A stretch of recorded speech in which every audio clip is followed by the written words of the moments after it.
चलिए अब आगे बढ़ेंगे। पान मसाला पर FSSAI ने एक बड़ा फैसला लिया है। पान मसाला की पैकेजिंग के नियम अब सख्त कर दिए हैं। पान मसाला की प्लास्टिक पैकेजिंग की अब अनुमति नहीं होगी। पान मसाला की प्लास्टिक पैकिंग पर अब बैन लगा दिया है। सिर्फ पेपर, टीन या फिर कांच के जार में यहां पर जो गुटखा है वो बिक सकेगा। ये नए नियम जारी किए गए हैं। भारतीय खाद्य सुरक्षा एवं मानक प्राधिकरण ने पर्यावरण और स्वास्थ्य को ध्यान में रखते हुए पान मसाला की पैकेजिंग के लिए नए नियम लागू किए हैं।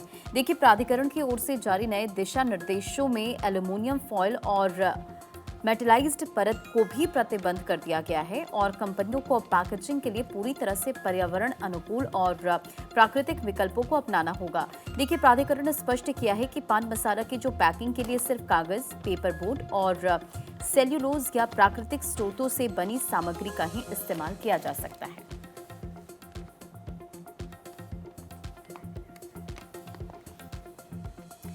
और देखिए, अगली बड़ी खबर आपको बताएं, नेट डायरेक्टर टैक्स कलेक्शन में दर्ज की गई है बढ़त और सरकारी आंकड़ों के मुताबिक टैक्स कलेक्शन में वृद्धि। फाइनेंशियल ईयर 2026 में 10 अगस्त तक टैक्स कलेक्शन 23% बढ़ा है।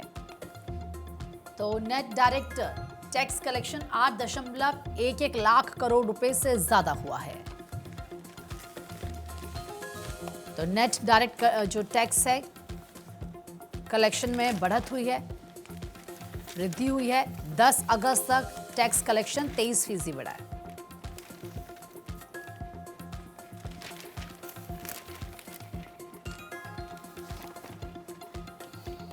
और पश्चिम बंगाल IPL क्रिकेटर अभिषेक पोरेल को गिरफ्तार किया गया है। शादी का झांसा देकर यौन संबंध बनाने के आरोप में गिरफ्तारी हुई है। मेडिकल छात्रा की शिकायत पर एक्शन लिया गया। दिल्ली कैपिटल्स से खेलते हैं।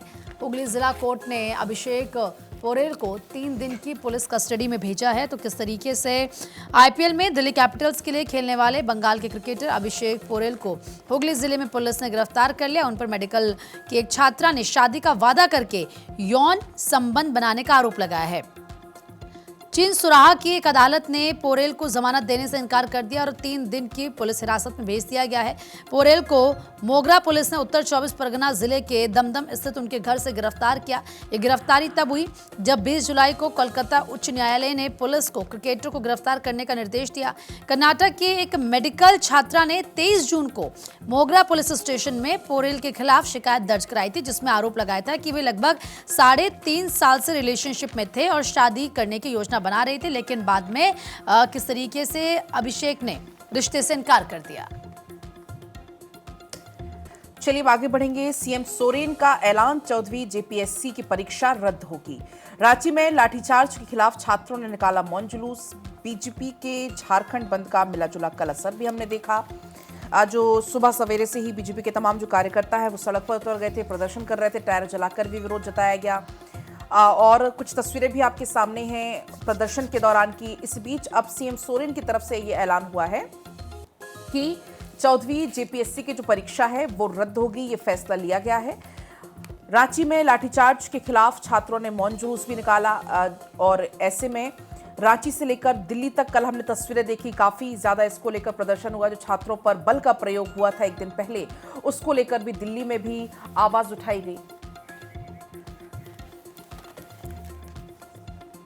और JPSC घोटाले से जुड़ी एक और खबर आपको बताएं, पूर्व अध्यक्ष एल ख्यांगते के खिलाफ CID को मिले हैं नए सुराग। 2 करोड़ की डील का खुलासा हुआ है एल ख्यांगते पर। बिन्सिस टेक्नोलॉजी से 2 करोड़ का सौदा है, जानकारी मिल रही है। बिन्सिस निदेशक Arun Kumar JSSC paper leak में गिरफ्तार हुए हैं। CID अब JPSC मेधा घोटाले में अरुण से पूछताछ करेगी। तो वहीं JPSC के पूर्व अध्यक्ष सह झारखंड सरकार के पूर्व मुख्य सचिव एल ख्यांगते के विरुद्ध CID को लगातार नई जानकारियां मिल रही है। TDPL के बाद अब एक दूसरी नई एजेंसी बिन्सिस टेक्नोलॉजी प्राइवेट लिमिटेड का मामला सामने आ चुका है, जिसके निदेशक अरुण कुमार उर्फ अरुण शर्मा को रांची पुलिस ने रांची के नामकुम के एक केस में मुंबई से गिरफ्तार किया था और सोमवार को उसी को लेकर रांची पहुंची थी।